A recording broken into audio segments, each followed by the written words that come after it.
Bonjour, c'est le JT Compte Aléa TV Revue Fiduciaire. Au sommaire aujourd'hui, impôt sur le revenu, contribution FNAL et contrat de vente à distance.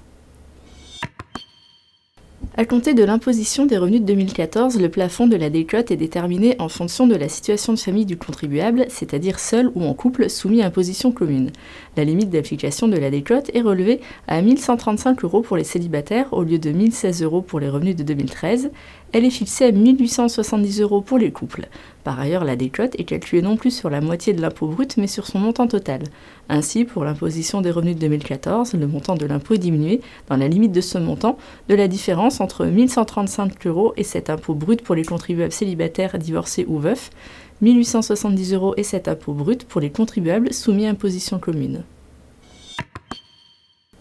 Pour les rémunérations dues à compter du 1er janvier 2015, le taux de la contribution au FNAL est fixé à 0,10% sur les rémunérations inférieures ou égales au plafond de la sécurité sociale pour les employeurs de moins de 20 salariés et pour les entreprises et exploitations ayant une activité agricole ainsi que les sociétés coopératives agricoles, quel que soit leur effectif, et 0,50% sur la totalité des rémunérations pour les employeurs de 20 salariés et plus.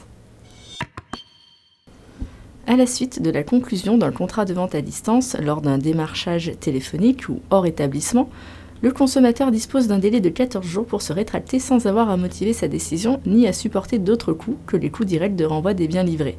Le délai de 14 jours court à compter du jour de la réception du bien par le consommateur pour les contrats de vente entraînant la livraison de biens. Désormais, le consommateur peut également se rétracter à compter de la conclusion du contrat. Il n'est pas obligé d'attendre d'avoir reçu le bien pour se rétracter.